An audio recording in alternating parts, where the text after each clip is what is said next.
রাশিয়ার তৈরি 30টি সু-35 যুদ্ধবিমান ইরানের বহরে যুক্ত হতে যাচ্ছে। নিঃসন্দেহে ইরানের জন্য এবং মুসলিম উম্মার জন্য এটি একটি বিশাল সুসংবাদ। এতদিন মধ্যপ্রাচ্যের আকাশে ইসরায়েল ও আমেরিকার যুদ্ধবিমানের গুঞ্জন ছিল।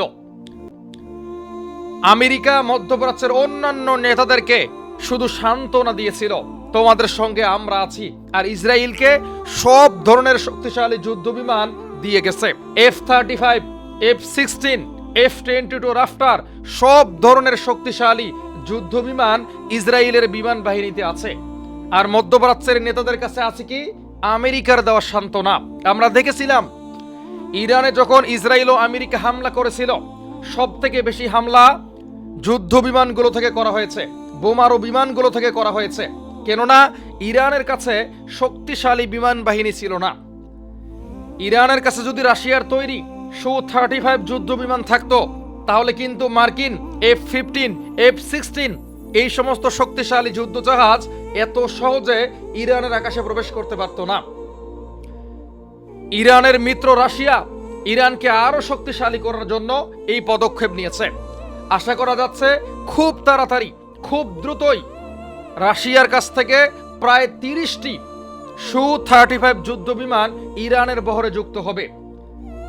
এই 30টি যুদ্ধ বিমান যদি ইরান হাতে পেয়ে যায়, মধ্যপ্রাচ্যের আকাশে আমেরিকা এবং ইসরায়েলের দাদাগিরি চলবে না।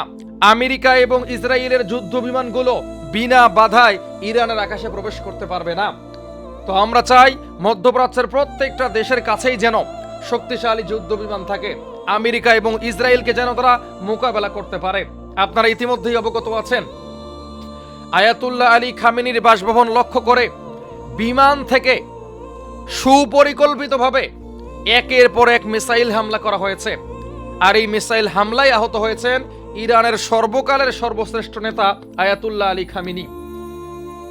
যদি ইরানের হাতে এরকম সু-35, সু-57 এর মতো যুদ্ধ বিমান থাকতো, তাহলে কিন্তু আমেরিকা এবং ইসরায়েল ইরানের আকাশে ঢোকার সাহস করত না। রাশিয়া এবং ইরানের সম্পর্ক গভীর হয়েছে, একে অপরের কাছাকাছি আসার চেষ্টা করতেছে। এইভাবে প্রত্যেকটা মুসলিম দেশ যদি আমেরিকা, ইসরায়েল এবং অন্যান্য দেশগুলোর মুখের দিকে না তাকিয়ে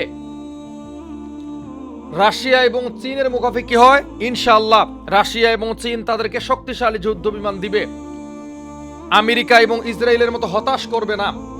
তো ইরানের আকাশ এখন আরো শক্তিশালী, ইরানের বিমান বাহিনী আরো শক্তিশালী। এখন চাইলেও ইরানের আকাশে কোনো ধরনের যুদ্ধ বিমান বাধা ছাড়া প্রবেশ করতে পারবে না।